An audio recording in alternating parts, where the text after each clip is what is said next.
Bismillahirrahmanirrahim. Assalamualaikum warahmatullahi wabarakatuh. Perkenalkan kembali, nama saya Chef Kangsu. Selamat datang di acara kursus masak online ini, di acaranya Halal Cooking Japanese Class. Sekarang kita akan membahas tentang hidangan Jepang yang sangat khas banget, yang Jepang banget, yang sudah terkenal di Indonesia. Kita akan membahas tentang hidangan ramen. Hidangan ramen ini merupakan otentik ciri khas masakan Jepang yang di dalamnya terdapat 5 elemen yang harus dipenuhi kalau misalnya kita untuk memasak ramen harus mempunyai 5 elemen ini. Di antaranya adalah kita harus ada kaldu yang pertama, yang keduanya ada tare. Tare itu kalau bahasa kitanya adalah basic kuah ya, basic kuah. Kemudian ada mie, terus ada topping dan isiannya, kemudian ada oil atau minyak penambah cita rasa di dalam hidangan ramen tersebut. Nah, kita akan membahas 5 elemen ini dalam waktu sekarang. Salah satunya kita akan membahas dulu tentang hidangan, tentang kaldu ramen, atau yang pertama kita akan membahas itu. Baik, sebelum kita membuat hidangan ramen di elemen pertama ini, yaitu membuat kaldu, kita akan memperkenalkan bahan-bahannya dulu. Dimulai dari sayurannya. Di sini ada 6 macam sayuran. Di antaranya ini ada bawang bombay, kemudian ada bawang putih. Di sini juga ada jahe. Dan ada bawang daunnya, wortel, dan juga daun seledri. Oke, setelah tadi kita memperkenalkan sayuran untuk membuat kaldunya, sekarang kita akan memperkenalkan bagian dari proteinnya. Di antaranya di sini ada balung balung sapi. Ini sekitar 500 gram kita buat untuk 10.000 ml atau 5 liter. Untuk 5 liter air. Ini ada setengah kilo balung. Kemudian tulang ayamnya ini ada pakai tulang kerongkongan, tulang punggung ayam sama paha. Ini sekitar 500 juga, sama 500. Kemudian di sini kita juga akan membuat kaldu ikan. Kaldu ikan ini untuk basic shio tare. Di sini ada katsuobushi. Katsuobushi ini merupakan serpihan irisan dari ikan cakalang kering yang biasa dibuat kaldu ikan. Kemudian ada ikan asin, bukan ikan asin, ikan kering tawar. Kalau bisa ada ikan sarden boleh, kalau enggak ikan bilis juga tidak apa-apa. Kemudian di sini juga ada dry wakame. Dry wakame ini rumput laut sama seperti konbu atau rumput laut Jepang. Ini yang akan menjadi bahan dasar untuk pembuatan kaldu kita semua. Oke, tadi kita udah mengenalkan beberapa bahan-bahan masakannya. Untuk membuat kaldu, ada kaldu ayam yang kita pergunakan, itu kaldu ayam dan sapi gabungan. Kemudian ada juga kaldu ikan yang akan kita pergunakan. Nah, untuk sekarang setelah kita mengenalkan bahan-bahannya, mari kita coba untuk kita prepare untuk memasak kaldunya langsung. Baik, sekarang kita mulai. Pertama kita panaskan dulu air sampai, jangan tunggu sampai mendidih, kita akan blanch dulu atau bilas dulu daging yang akan kita pergunakan, tulangnya. Nah, ini tulang balungnya kita rebus dulu sama tulang ayamnya. Jangan sampai mendidih, sampai panas aja, sampai kotorannya pada keluar. Nanti kita cuci bersih pakai air mengalir. Tujuannya supaya nanti kaldu tidak cepat basi atau tidak kotor ketika kita akan memakainya. Oke. Ini kita buang aja, ini langsung bersatul.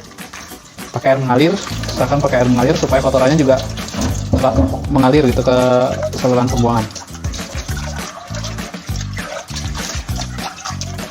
Nah, ini kita bersihkan supaya nempel-nempel di sini kotorannya. Ini kita bersihkan. Kalau misalnya ada darah-darah beku atau kalau kita biasa disebut marus, itu harus dibuang juga karena itu yang bikin kaldu cepat basi. Di sini biasanya suka ada, kalau ini udah hilang. Ini suka ada darah beku, itu harus dibuang.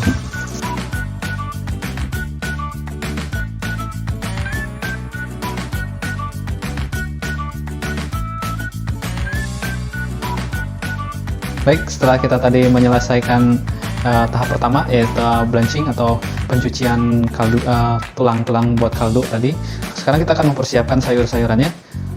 Kita akan mulai dari bombay. Sini kita ada bombay.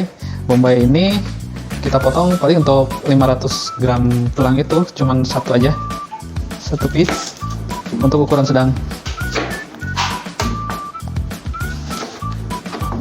Kita akan membutuhkan bombay hanya satu saja. Kita kupas dulu. Nah, dikupas kita hanya membutuhkan sebesar ini atau setengah aja, setengah piece. Kemudian di sini ada bawang putih. Bawang putihnya satu aja, satu gini. Terus kita potongnya diiris atasnya, dipotong atasnya, kemudian diiris-iris supaya nanti kandungan zat-zat asam aminonya tuh keluar, menambahkan cita rasa dalam kaldu. Nah, seperti ini, diiris saja, nggak usah dikupas karena nanti juga akan dibuang, nggak perlu dikupas dulu untuk mempersingkat waktu. Kemudian ini ada wortel. Wortelnya setengah batang saja, 3/4. Ini juga sama, kalau udah dicuci bersih tidak perlu dikupas lagi, yang penting tidak ada tanah yang menempel.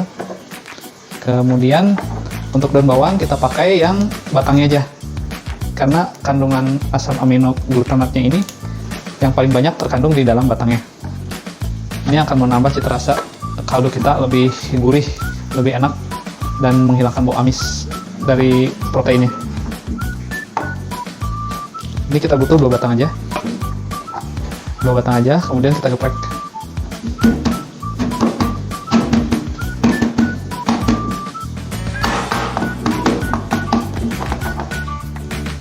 Ini kemudian untuk jahe. Jahenya ini kalau ada 2 pilihan. Yang pertama bisa dikupas dulu tanpa dicuci lagi. Kalau misalnya kotor dan banyak tanah, kita cuci dulu supaya nanti bersih ke kaldunya. Kalau misalnya nggak terlalu kotor, tinggal dikupas saja, nanti dimasukin ke kaldunya.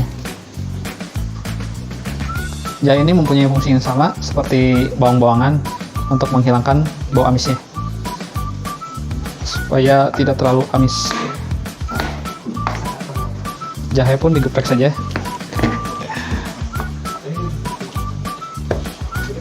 Jahe digeprek. Kemudian seledri.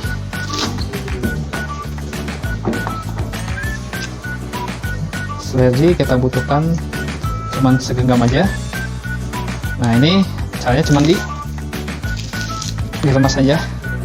Nanti langsung masukin ke kaldunya. Oke, mungkin itu aja untuk prepare sayuran. Untuk kaldunya nanti kita tinggal masuk ke tahap selanjutnya, tahap ketiga, yaitu perebusan, benar-benar perebusan untuk membuat kaldunya. Sekarang kita masuk ke tahap ketiga, kita akan membuat kaldu. Di sini kita pertama-tama tadi saya udah menyiapkan air sekitar 5 liter, 5-6 liter untuk setengah kilo tulang sapi atau balung sama setengah kilo ayam. Nah, kita panaskan dulu sampai mendidih, baru kita masukin bahan-bahannya. Di sini udah seperti yang dilihat udah mendidih ya. Kalau udah mendidih, kita akan memasukkan kondimennya, bahan-bahannya satu persatu.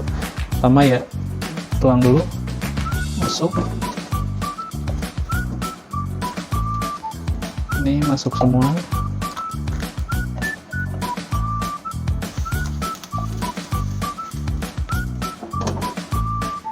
Kemudian ini sayurannya. Nah, untuk membuat kaldu ini ada dua jenis kaldu. Yang pertama ada kaldu yang cair atau yang light, sama yang kental. Kaldu kental. Nah, di sini kita akan membuat kaldu yang light atau yang agak cair ya, nggak terlalu dikentalin. Jadi ini akan kita rebus pakai api kecil, minimalnya selama 2 jam. Bagusnya sih sampai 4 jam. Jangan kemana-mana, kita lanjutkan ke tahap yang selanjutnya. Sekarang kita akan membuat dasi ikan ini. Di sini kita udah persiapkan wakamenya sebagai pengganti konbu 25 gram. Terus ini katsuobushi sekitar 10 gram. Sama ikan keringnya ini 25 gram. Nah, ini air juga kita udah siapkan sekitar 2 liter 500 atau 2,5 liter. Ini langsung kita masukin aja.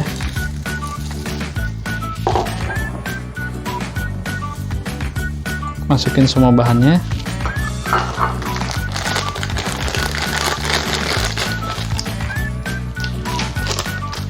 Nah, ini sudah langsung siap untuk dididihkan.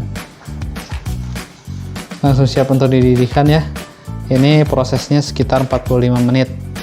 Pakai nanti sudah mendidih baru pakai api kecil selama 45 menit. Oke. Ini kita didihkan. Teruskan apinya. Nah, kaldu ini tadi udah selesai ya, udah 2 jam. 2 jam ini bentuknya seperti ini. Ini kita masih mendidih. Nah, 2 jam ini udah cukup untuk buat kaldu untuk ramen. Nah, sekarang kita matikan saja. Kemudian kita saring. Diangkat semua bahan-bahannya. Yang pertama kita angkat sayurannya aja dulu. Sayuran dulu kita angkat. Kemudian kalau misalnya nanti tulangnya, biasanya belakangan, kalau saya biasanya direndam dulu tulangnya sampai lama gitu, sampai habis kaldunya buat dipakai ramen, supaya lebih banyak keluar kaldu-kaldu dari tulangnya. Jadi saya biasa angkat sayurannya aja gitu, yang lainnya masih tetap ada di kuahnya. Ya, inilah penampakannya. Bisa dilihat ya, kaldunya itu nggak kotor, bening, kemudian banyak keluar ini lemak-lemak umaminya, asam aminonya udah pada keluar. Ini cocok banget buat kaldu nanti buat ramen, supaya ramennya itu jadi gurih. Kita matiin saja, kita diamkan. Nah, kita tunggu proses yang lainnya dulu selesai, baru kita membuat hidangan ramen.